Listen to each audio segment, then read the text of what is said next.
Hey, good morning, everyone. Welcome to a re-recording of the Mission Renewable webinar, which was actually hosted on the 23rd of March. Unfortunately, that recording was corrupted, so we've not been able to use it. So I'm going to go back over the slides so that we have an up-to-date recording available for services to use. But the first thing I say is also there's not going to be any audience participation or questions coming through. So it'll be relatively quick as I go through it all. And then probably the main one to take away is that there's not the opportunity for questions. So if you would like to ask me any questions, I'll put my email below on the YouTube link. And then just please reach out to me directly if needs be. And you'll also find all of the documents and links to those on the caption underneath the YouTube link. Okay, so to get going then, what we're going to cover is a brief outline of what Mission Renewable is and what we're there to do. I'll then quickly run through the renewable energy industry, and then we'll focus on the wind industry in particular.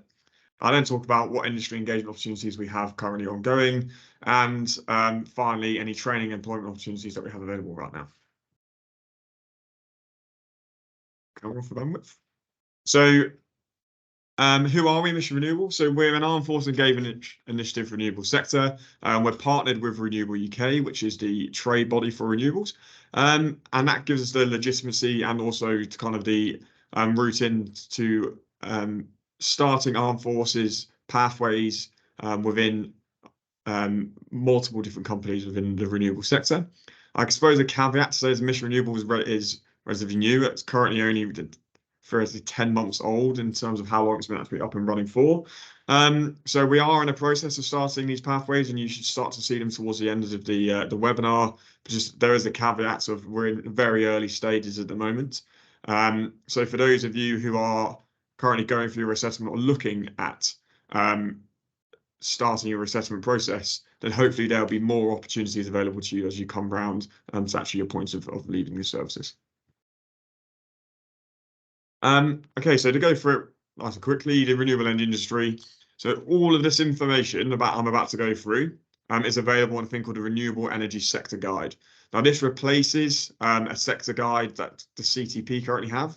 We reached out to them and said, well, can we redo it to kind of bring it up to date and actually be more representative of industry? So that has replaced the CTP sector guide, and it's available on our website.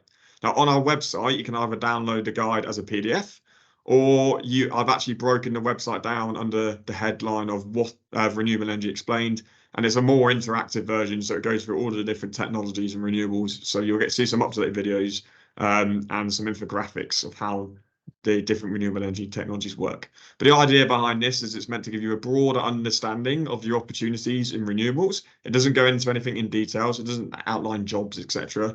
It just gives you an understanding of the industry. So if you're unsure of if this is the industry you want to work in, then this is the first kind of your first port of call. Now, it's at this stage in a webinar, I'd normally go through all the different types of renewable energy that's out there. But like I said, all of this information in a lot more detail and up-to-date infographics, okay, is available on the within the sector guide. So it's all there. Okay, so if you have the opportunity, then just go through and read through it.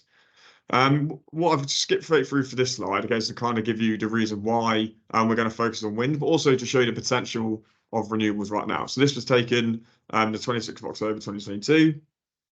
And if you look through at that point, fossil fuels were producing 12.8% of our energy production. But if you look at renewables, it's incredible. Also, a particularly windy day, as we go through in a minute. But renewables that day were producing 60% of our energy. Now, this isn't just a random. I haven't just found the best day of renewable production to prove a point. This is actually just the date of our first webinar. It just happened to coincide with a particularly windy period. So a really useful statistic there to see just how much renewable energy is already producing within the UK right now. And then you can hopefully we'll go through the growth of the sector towards 2030. One the key thing to highlight is go, well, there's all these other renewable technologies out there. Why are you primarily focused on wind? There's kind of two reasons. As I mentioned, Mission Renewable is a new initiative, only really coming around to our first year. We've had to focus somewhere, And if we're being completely honest, the wind industry was the low-hanging fruit. It's where most of the investment is going at the moment, and primarily for the service leaver audience is where most of the jobs are right now or within the next 5 years.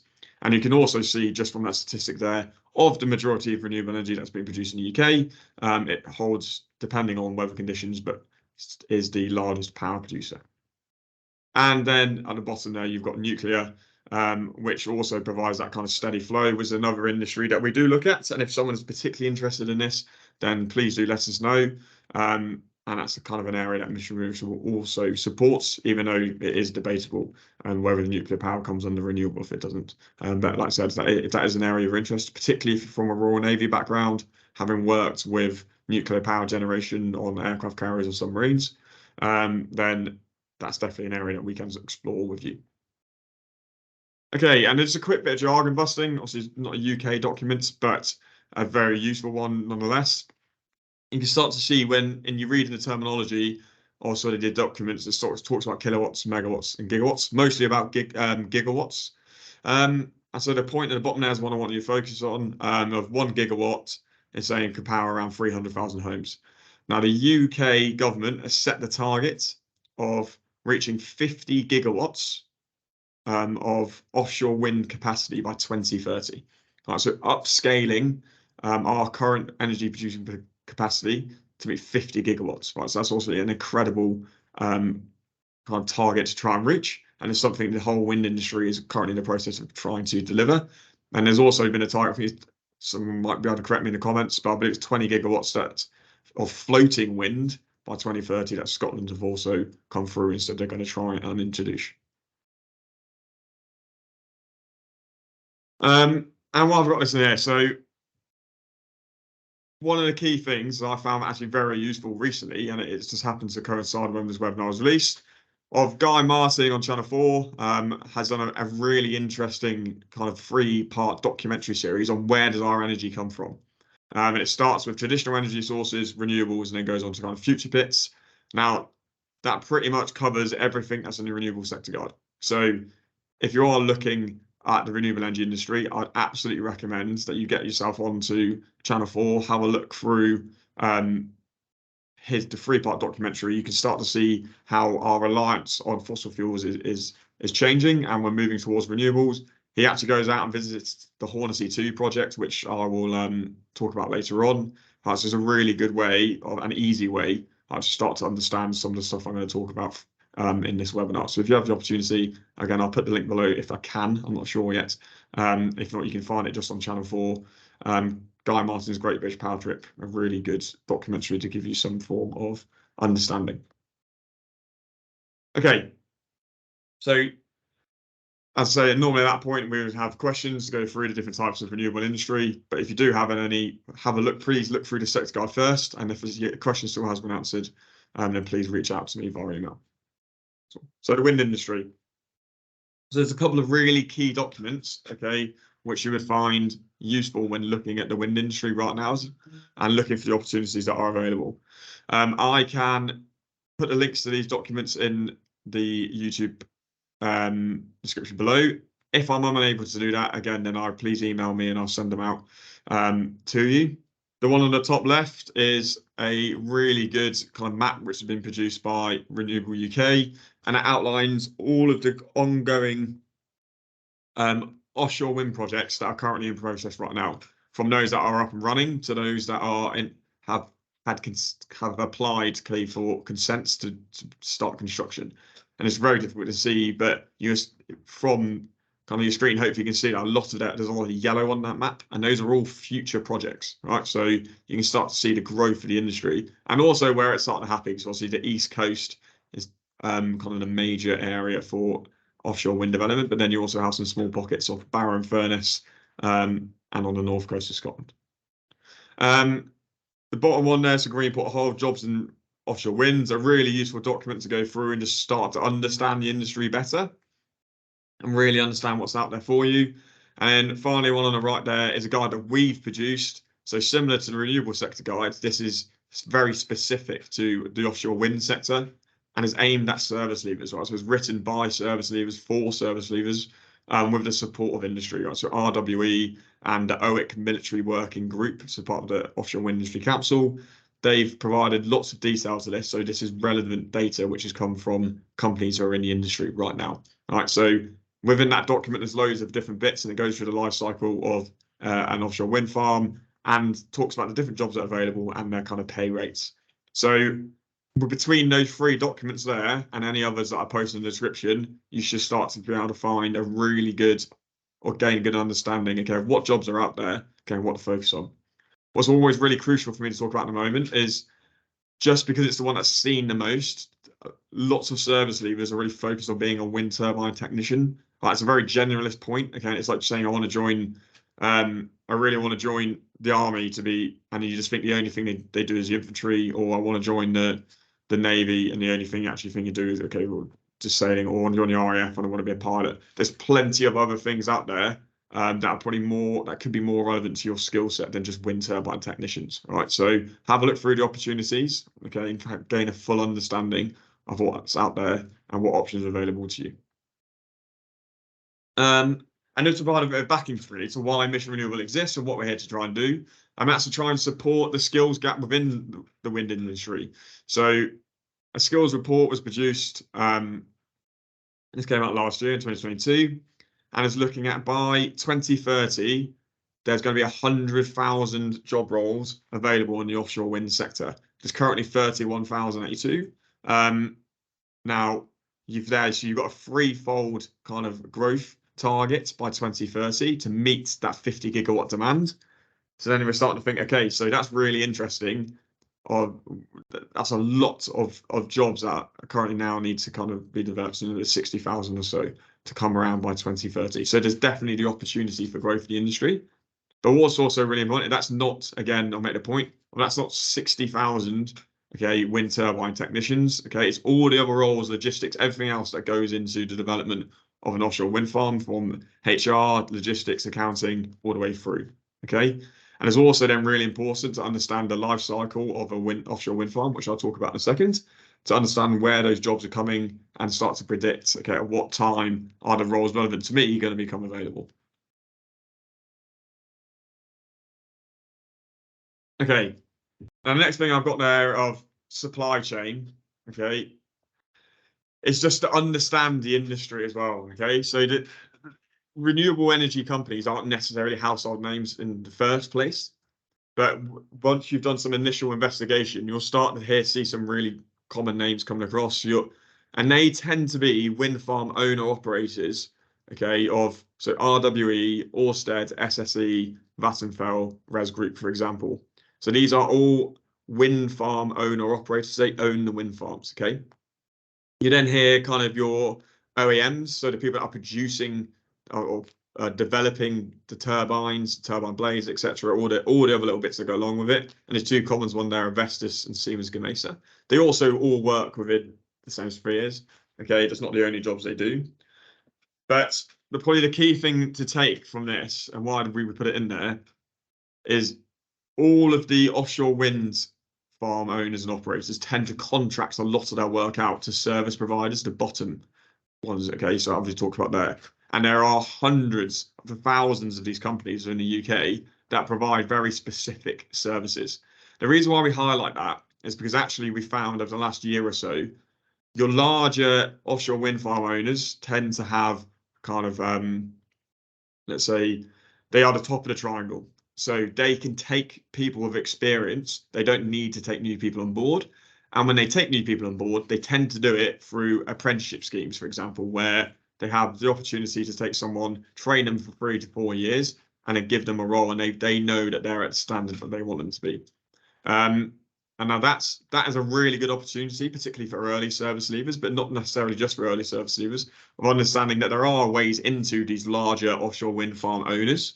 But if you're looking at going directly into work, then actually, particularly if you're looking at the practical man and kind of manual roles, maybe look at one of the service companies might be a better option than just sending your CV into Ørsted with no experience and hoping to get a job. Right? That's not necessarily true for your kind of more office-based roles where actually it's a relatively level playing field. I guess a point I'd make on that is for wind farm owned operators, Ørsted recently done a report, they found that 10 to 15% of their workforce were ex-military or were serving in the reserves. So it obviously shows that some way or another, without the support of Mission Renewable at the time, they've been able to develop that number of service leavers within their workforce. So their kind of things they prioritize, their what their kind of key focuses on in interview must be similar to what the armed forces kind of produces, because if not, that many people wouldn't have got a job. Okay, so that's something we're working with Orsted on. Okay, well, let's do something about that statistic. Let's try and bring that to the forefront and try and make a more kind of concrete pathway for service leavers. But just be aware that particularly if you're looking again at the technician-based roles, they're more likely to take new entrants through apprenticeships than they are kind of new people just coming in. It's not to say it can't be done. It's just to understand that. So that's why we've highlighted the service providers. There are thousands of these companies, and it's impossible for me to go all the way through them.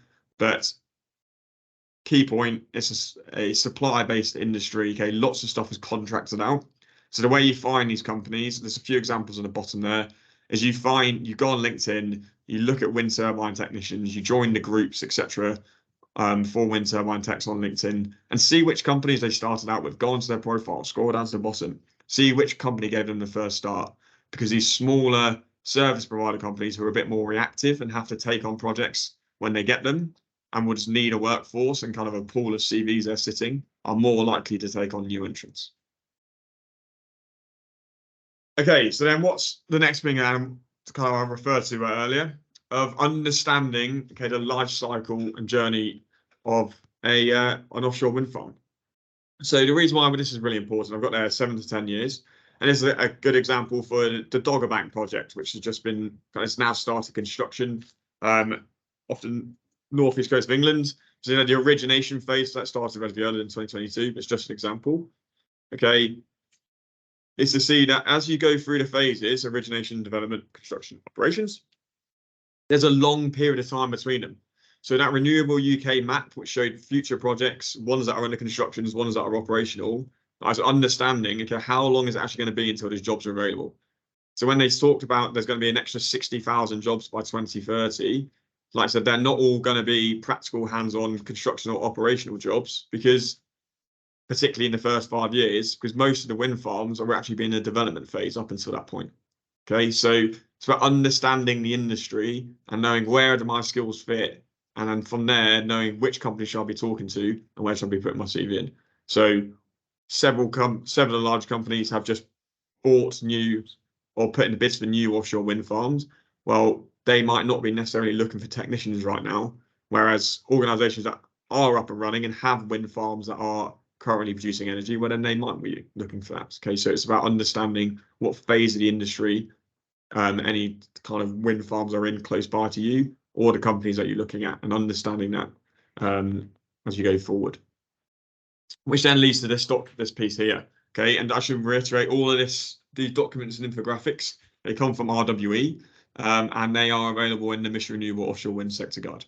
Now, what we've done here is we've highlighted then the type of job roles that are relevant to the stages of development. So looking at this thing, you can start to work out, okay, so my skills, okay, where are they going to be best used? And you can see it's pretty generic, but it does give you a rough idea of what jobs are going to be available. And you can kind of see there, well, some key ones maybe for armed forces leavers of supporting functions, but run across all kind of stages of health and safety, HR, okay, admin, and then also your generic project management stuff. But then if you are looking more down the engineering or technical routes, well, then you're probably going to be more looking at the construction and operation and maintenance phase. So then again, it's about going back to that map, working out which operations or which wind farms are currently in what stages, and then going from there to kind of target where you're going to try and apply for a job. And then just the key point here was just to reiterate that the industry is volatile. Okay, it's all kind of rosy in terms of what's going on with the renewable energy industry. It's similar to oil and gas. It will ebb and flow as time goes on, and people will lose their jobs and not. Okay, so the main point there is it's a competitive industry. And the reason why I put this out there now is this was back in December, I think it was. Unfortunately, Windhoist went bust, and RWE came and spoke to us and said, well, they're no longer going to, at the time, not going to take any more new entrants on as wind turbine technicians, because they were able to pick up 100 or so wind hoist technicians with experience who had just been made redundant when the company went bust. Okay, so 2022 is probably not necessarily a good year to start out as a new wind turbine technician, because the industry has been flooded by one or two companies that went bust over the winter with experienced wind turbine technicians who will be looking for new positions. Okay, so it's just understanding that as a volatile industry.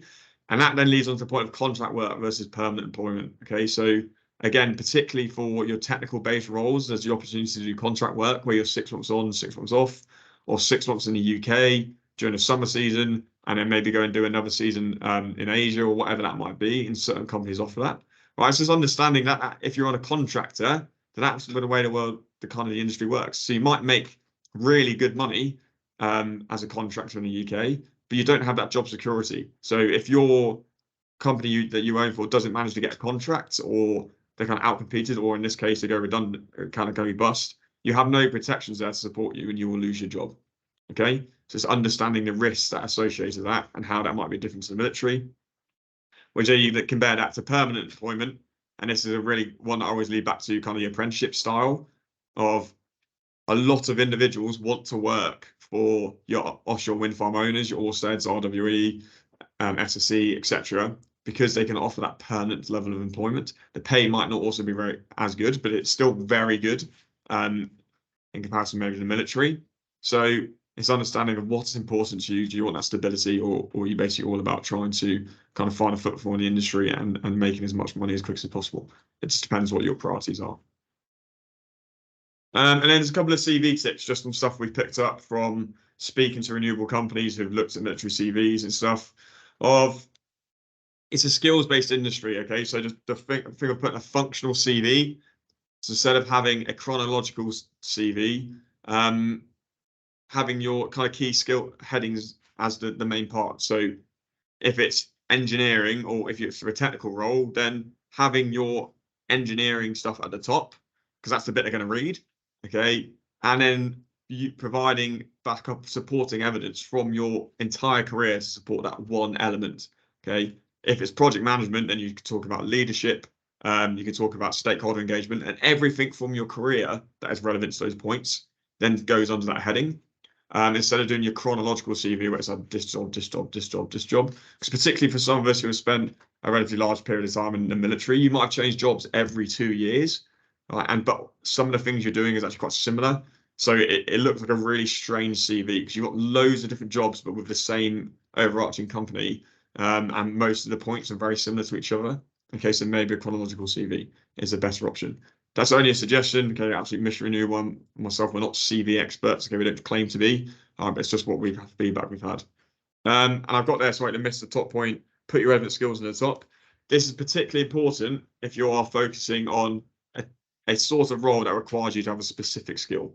Okay, so again, going back to your technical engineering kind of piece of if you've done your GWO qualifications, for example, or if you have a level 3 or above engineering qualification, now put it at the top, don't put it at the bottom, because that's what they're hiring you on. They're not hiring you on your experience you had on an operational tour in Kabul in 2012. They're hiring you on, okay, that technical qualification, because that's what they need. All right. And then the final point I got is make sure the content adds value. Right. So this is my professional summary, which goes at the top of most people's CV from when I was leaving the armed forces. And this is realizing that pretty much that entire paragraph could be applied to almost everyone within the people who are leaving the military. Right. So I won't go over it too much again, because like I said, I'm not a CV expert, but just understand if does any of that actually add value? Like if a junior soldier or rating or whoever who has gone through basic training has had leadership opportunities, they can show they've been flexible, they've worked in arduous environments, okay, all that sort of stuff. So if your professional summary could be written by someone who's done basic training in the military, right, is it actually of value to the industry? It's probably a way of looking at it, okay? So just having buzzwords in there that all military people have of being adaptable and all these other stuff, managing risk, right? Then if it doesn't add any value, don't put it in there. Make it specific to the industry, okay? So make sure your CV is specific to the industry and specific to the job you're applying for. A generic military CV is not useful, okay, in this industry. at that point, then we'll go for questions. Again, if you do have any questions on that kind of brief overview of the industry in a whole, then please do let me know. Okay, so industry engagement. So what's actually going on right now?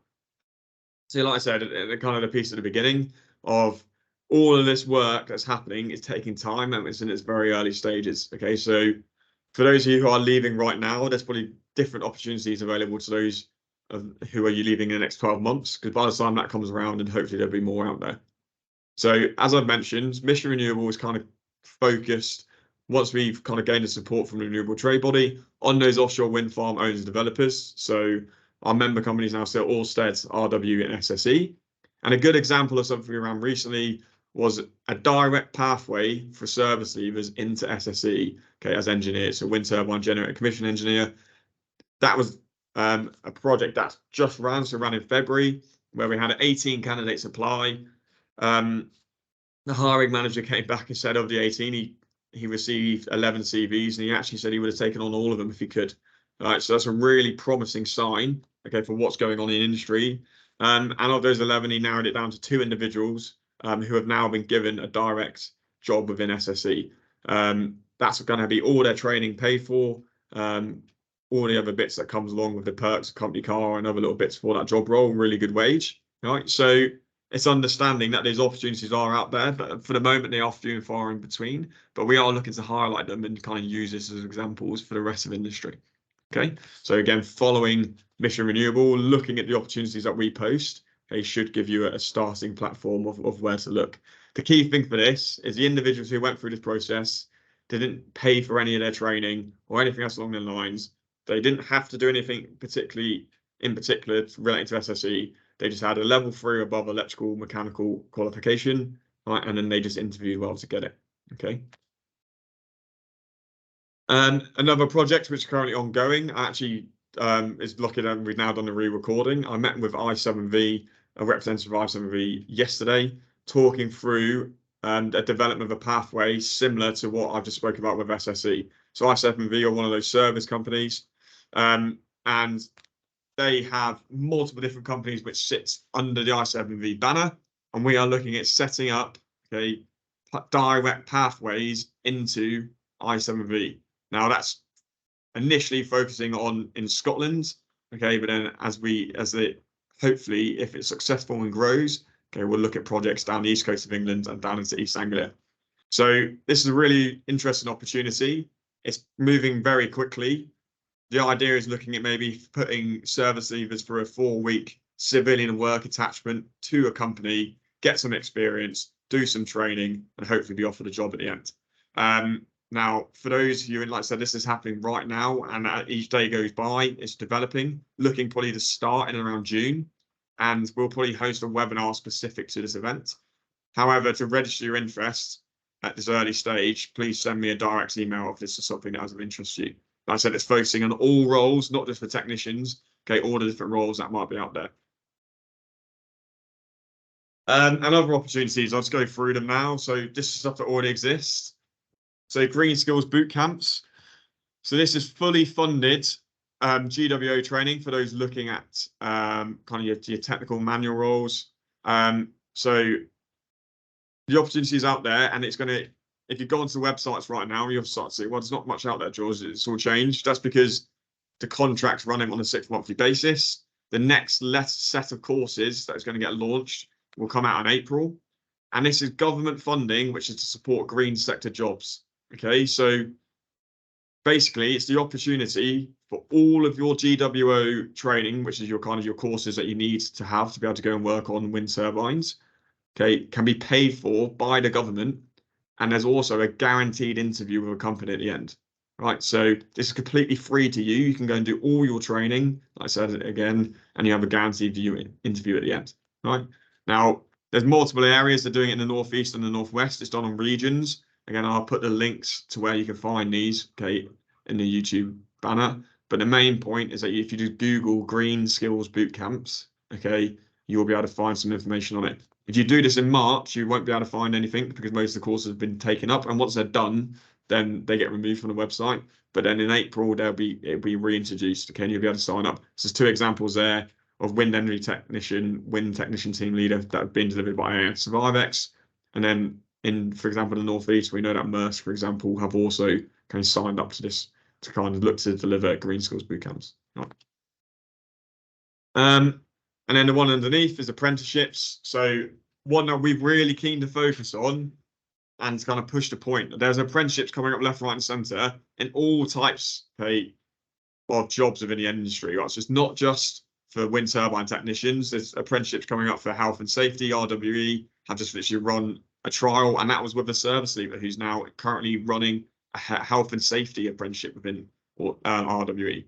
So just use your Orsted one there, but it's just an example. Many of these companies have apprenticeship schemes, and don't turn your nose up at them. Okay, so apprenticeships in the renewable energy industry, some of them, yes, are aimed at school leavers, but a lot are aimed at adults, as adult education. Okay, so we recently had an apprentice come down and do a talk at our national transition event hosted at Silverstone. She's from Orsted, and she talks about the pay grades that she went through in 3 years. It's not an apprenticeship wage. It's not what you used to think of at school of £3.50 an hour. I think she was talking about a starting wage around 30 grand, moving up towards 50 by the time she'd finished her apprenticeship training once she took an offshore pay. Okay, so the money is really good, and you're also getting the opportunity of permanent employment in one of those larger companies that sit at the top of the triangle.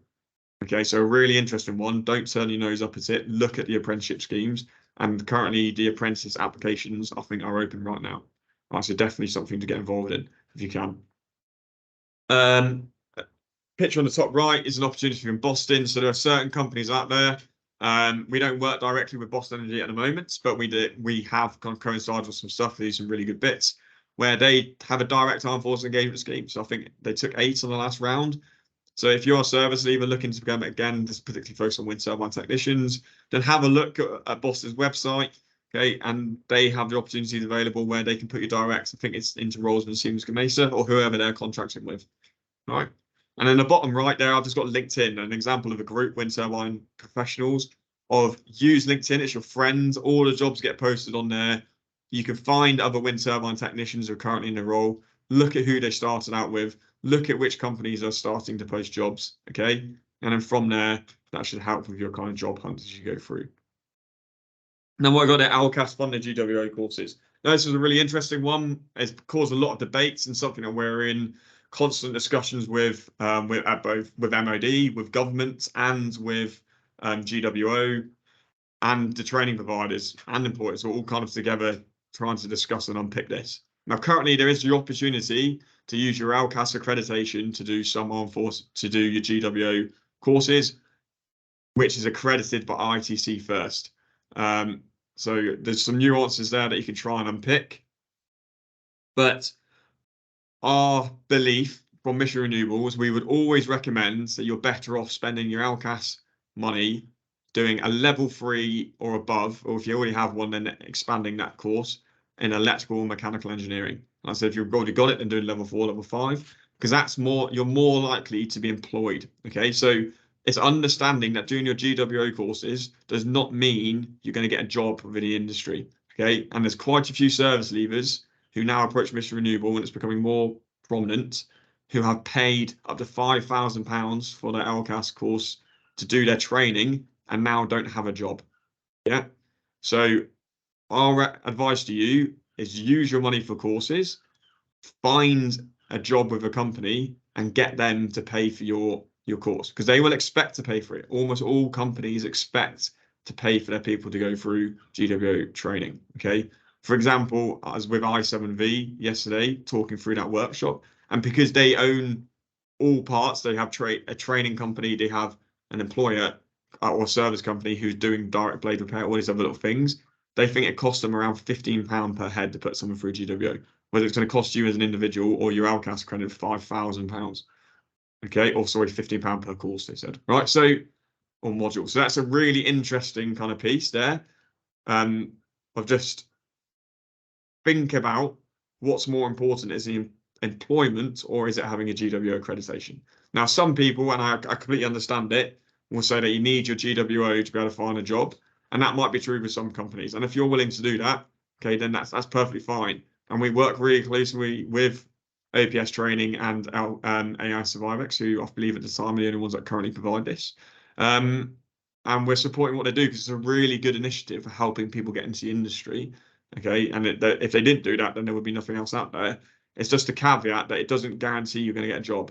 All right, so if you're going to spend your LCAS accreditation, try and make sure you've got employment at the end, because the employment is the key piece. And there's another thing here. So a complete role you might not be expecting at the time of obviously this recording. Mission Renewable is looking for an armed forces engagement lead, right? So to take on the role of engaging with our with service leavers, so doing the bits I'm doing now, and also looking at managing engagement with companies. We're looking for someone to come in that. So if you're in a position where you want to almost join a startup organization, you're interested in renewables, you want to network with the industry, okay, and use your background from the military to support other service leavers going through the process and build relationships with companies, well, then this might be a really good opportunity for you. Like, this is the job that I initially started out in when Mission Renewable was first kind of adopted or was created, sorry. And admittedly, it has really expanded my horizons in terms of what's available in the industry, my network, and what's available to me. So, like I said, the applications for this are live right now. Application will close at the end of April. And if you are interested, either look at our LinkedIn page or send me an email direct, and I will send you kind of the job spec and all the stuff that's out there for this. Okay. Like I said, our LinkedIn profile has the job spec and stuff on it. Like, so if you go through, you'll be able to have a look through. And if there's role of interest to you, then it'd be great to have you on board. Okay, you can come and join the Mission Renewable team and also join the wider Mission Motorsport, which is our charity, and the Mission Automotive, which is the automotive sector initiative. Great. Well, at that point, I will then normally we go through discussions and questions. Obviously, there's no one on the webinar with me today. So if you do have any questions that you want to ask, then please do let me know. Okay, and via email, and I'll try and get back to you as soon as possible. Thank you very much.